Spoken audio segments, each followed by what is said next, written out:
रख तू राह पर दो चार ही कदम। रख तू राह पर दो चार ही कदम, मगर जरा तबीयत से कि मंजिल खुद ब खुद तेरे पास आएगी। अरे हालात का रोना रोने वाले, मत भूल कि तेरी तदबीर ही तेरी तकदीर बदल पाएगी। आज मैं आपको तदबीर से तकदीर बदलने की एक कहानी बताने वाला हूं। आज मैं आपको एक ऐसी सच्ची घटना के बारे में बताने वाला हूं जिसने पूरी दुनिया का परिदृश्य पलट दिया। आज मैं आपको ऐसी तीन बहनों की कहानी सुनाने वाला हूं जिनके साहस और बलिदान को 25 नवंबर याद रखता है। आज अंतर्राष्ट्रीय महिला हिंसा उन्मूलन दिवस है।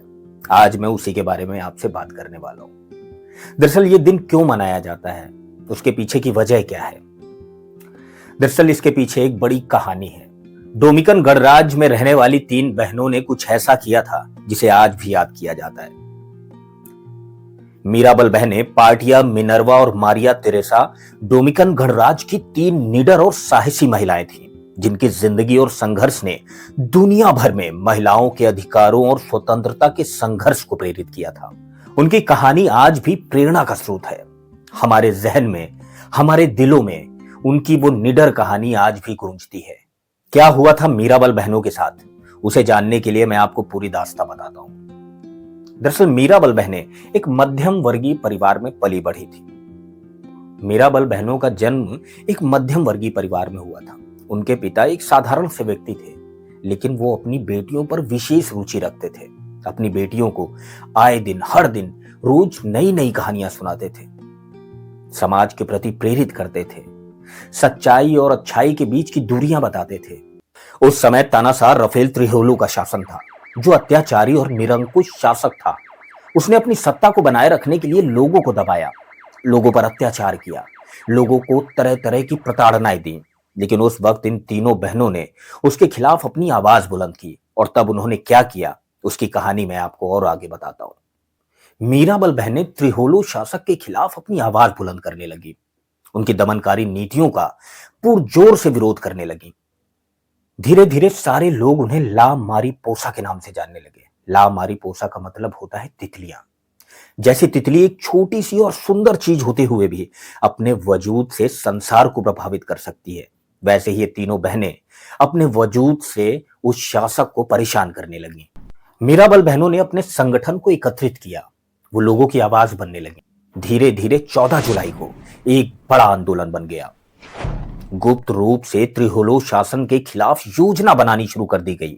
उसके संगठन का उद्देश्य था त्रिहोलो की तानाशाही को खत्म करना और डोमिनिकन गणराज्य में लोकतंत्र को बहाल करना।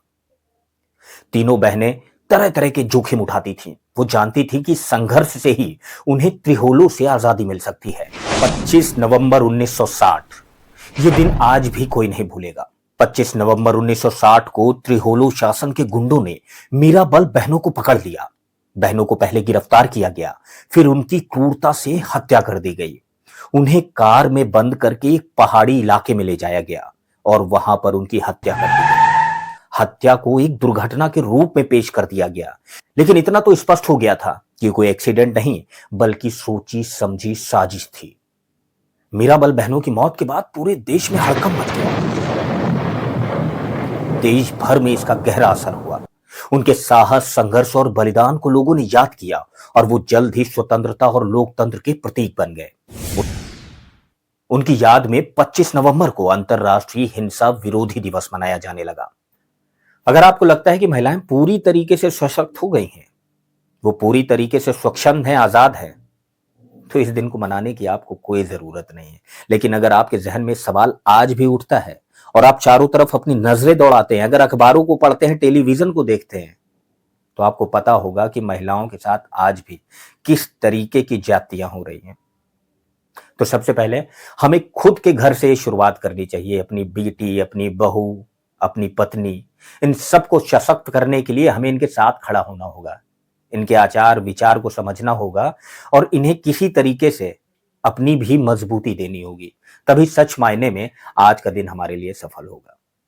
फिलहाल आज की कहानी में इतना ही। अगले दिन मैं एक नई कहानी के साथ आपके सामने उपस्थित होऊंगा। तब तक के लिए धन्यवाद। और हाँ, हमारे चैनल को जरूर सब्सक्राइब करिएगा, क्योंकि हर दिन आपको एक नई कहानी सुनने को मिलेगी जो आपकी जिंदगी को बदल देगी।